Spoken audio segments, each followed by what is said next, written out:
법에 비추어본 세상 사는 법 이어갑니다. 빈정민 변호사님과 함께하죠. 안녕하세요. 안녕하세요. 네, 변호사님 오늘 어떤 얘기 좀 나눠볼까요? 네, 우선 청취자 여러분들 어제 태풍은 잘 피해 가셨는지 모르겠습니다. 네. 부디 피해가 없으셨기를 기도드리겠습니다. 오늘 첫 번째 주제는 서울 마포구 홍익대학교 앞에 위치한 소위 북한 주점에 대해서 한번 이야기를 해보도록 하겠습니다. 예. 새로 술집을 오픈하면서 마치 북한의 술집인 것 마냥 인테리어를 한 것이 문제가 되었는데요. 오늘은 이에 대해서 한번 알아보도록 하겠습니다. 네, 저도 보도를 접해서 알게 됐는데 이 홍대의 북한풍으로 인테리어가 된 술집이었습니다. 이게 참 논란이 됐었는데 일단 점주는 논란이 되니까 철거를 했어요. 네, 그렇습니다. 이 관할구청의 민원이 빗발쳤다고 하고요. 이 경찰이 수사에 들어가자 해당 점주는 이들을 철거했습니다. 네, 그렇습니다. 이 홍대 인근에 들어설 예정이었던 북한풍 술집 사진을 좀 찾아보니까 북한 인공기와 함께 김일성, 김정일 부자의 초상화도 붙어 있고 또 북한식 한복을 입은 여성의 패널도 걸려 있더라고요. 결국 국가보안법 위반 논란까지 불거졌는데 일단 단도직입적으로 여쭙겠습니다. 이게 국보법 위반인가요, 아닌가요? 네, 문제가 되는 조항은 그 말씀하신 대로 이제 국가보안법 7조 위배인지 여부인데요. 예. 이 조항 내용을 보면 이 국가의 존립 안전이나 자유민주적 기본 질서를 위태롭게 한다는 점을 알면서 반국가 단체나 구성원 또는 그 지령을 받은 자, 여기서는 북한이 되겠죠. 네네. 이들의 활동을 찬양, 고무, 선전하거나 이에 동조하는 행위를 금지하고 있고요. 이를 어길 경우에는 7년 이하의 징역이라는 중형에 처하고 있습니다. 네. 결국 쟁점은 이 술집의 점주가 인공기를 개양하고 김일성, 김정일 부자의 초상화를 붙인 것이 이 조문의 찬양, 고무, 선전에 해당하느냐가 문제인데요. 네네네.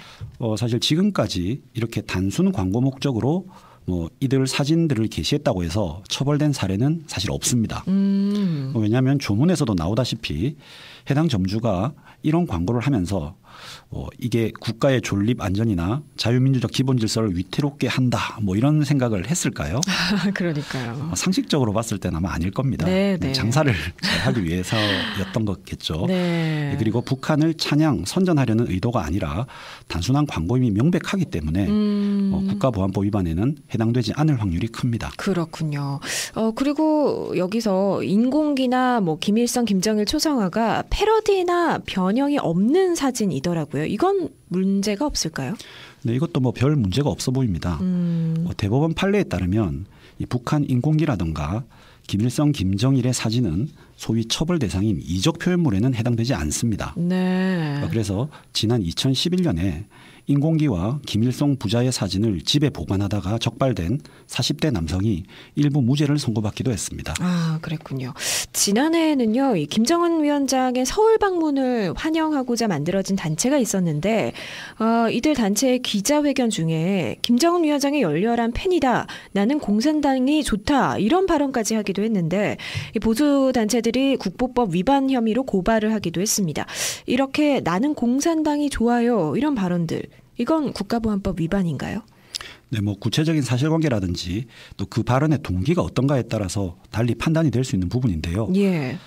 김정은 국무위원장을 단순히 칭찬하거나 또 친근한 감정을 표현하는 것만으로는 이 국가보안법의 처벌 대상이 된다고 보기는 어렵다는 것이 일반적인 시각입니다. 예. 실제 말씀하신 발언의 경우에도 보수단체들의 고발이 이어졌으나 이들이 실제 처벌은 받지 않은 것으로 알고 있습니다.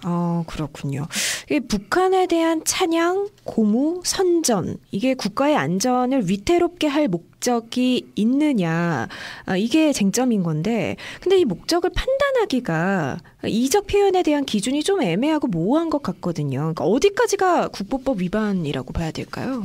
네, 말씀하신 대로 이 조항 자체가 좀 애매한 부분이 있습니다. 네. 그러다 보니 방금 말씀드린 대로 과거에는 이 조항으로 억울하게 처벌받은 사례가 굉장히 많았습니다. 특히 과거 국가보안법의 규정은 지금보다 더 모호했는데요. 예. 과거법 조문에는 국가의 존립 안전이나 자유민주적 기본 질서를 위태롭게 한다는 점을 알면서라는 부분이 빠져 있었습니다. 그러다 보니 헌법재판소에서도 지적한 바와 같이 북한 어린이에게 노래를 잘한다고만 해도 찬양했다고 처벌이 될 수 있고 또 북한의 주장과 일치하기만 해도 북한에 동조했다고 하면서 억울하게 처벌되는 사례가 빈번했습니다. 예. 그래서 1990년 헌법재판소는 이 과거 국가보안법 7조에 대해서 한정위헌 결정을 했고요.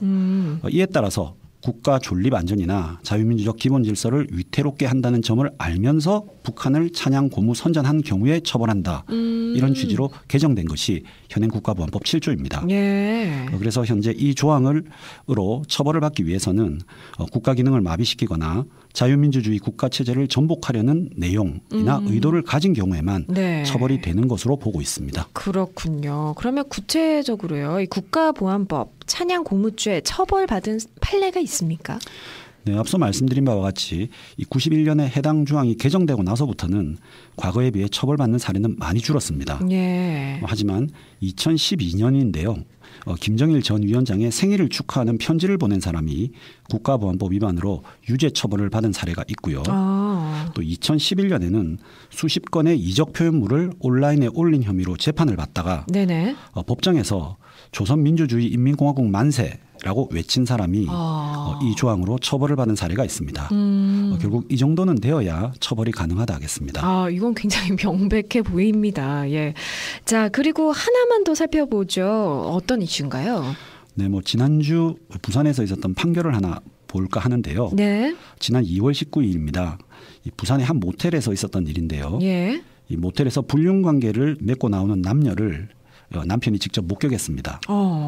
불륜을 저지르던 여성이 배우자에게 그 사실을 들키자 자신이 술을 마시고 의식이 없는 상태에서 불륜 상대가 자신을 모텔에 데리고 가서 강제로 성관계를 맺었다며 이 상간남을 성폭행으로 고소한 사건입니다. 그런데 모텔 CCTV 등을 보니 예. 강제로 끌려간 것이 아니라 두 사람이 너무 다정하게 이 모텔을 출입했다는 증거가 나와버렸죠. 네네. 이렇게 이 여성의 말이 거짓임이 밝혀져서 결국 이 여성은 무고죄로 처벌을 받게 된 그런 사안입니다. 그렇군요.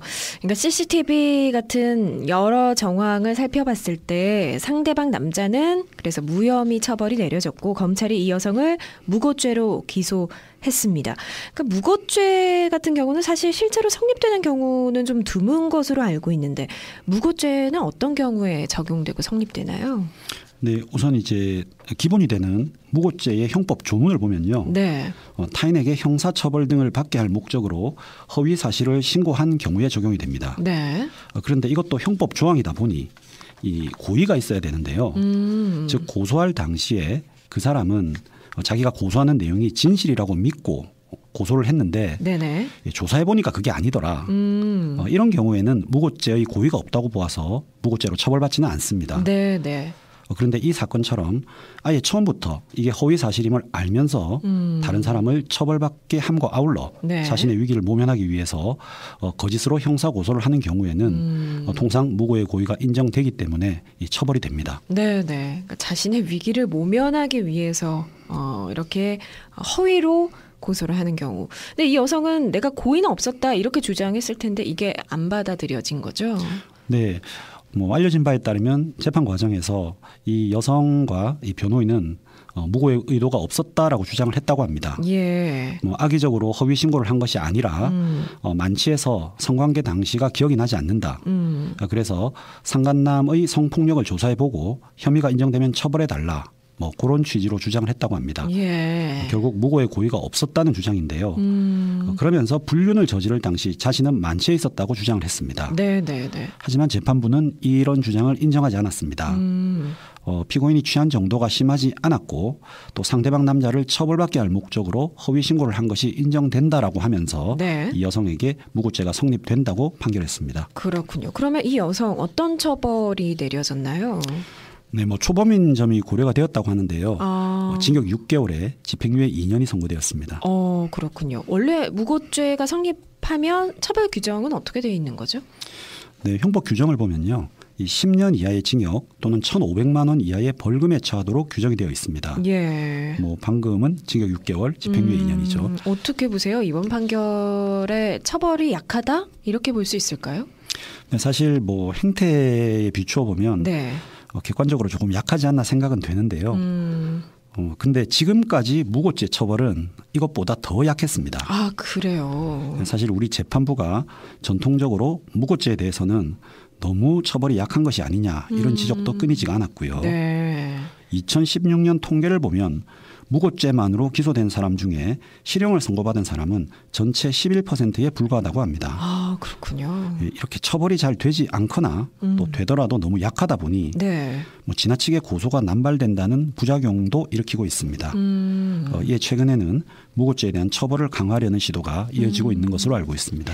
예. 그래서 지난해에 이 무고죄 처벌 수위를 높이자, 이 특별법을 만들자 이런 국민 청원이 올라가기도 했었는데 이 무고에 대한 처벌을 엄하게 하는 건 당연하지만 또 피해자의 진술에만 의존해야 하는 성범죄의 경우에는 피해자의 입장에서는 좀 위축될 수도 있을 것 같고요. 변호사님은 법조인의 한 사람으로서 어떻게 생각하세요? 네, 뭐 저도 개인적으로는 이 무고죄에 대해서 조금 더 처벌을 강화해야 하지 않나 그렇게 생각합니다. 왜냐하면 무고죄가 지나치게 처벌이 관대하다 보니 민사 사건이건 뭐건 일단 일이 터지기만 하면 무조건 형사 고소부터 하고 보는 그런 경향이 많이 보입니다. 예. 그리고 오늘 소개해드린 이런 사례 사실 저 역시도 꽤 많이 경험을 했고요. 아, 그러세요? 예, 지금도 이 유사한 사건을 진행하고 있습니다. 아, 그래요? 예, 이와 같이 고소권을 남용하는 경향을 막기 위해서는 이 무고죄에 대해서 처벌 수위를 올리는 것이 반드시 필요하지 않나 하는 생각이 듭니다. 뭐 특별법을 제정하는 것도 하나의 방법이고 예. 아니면 그 기존 형법의 형량을 올려서 이에 대해서 재판부가 제대로 적용을 하기만 하더라도 네. 상당 부분 이 문제는 해소되리라 생각이 됩니다. 네.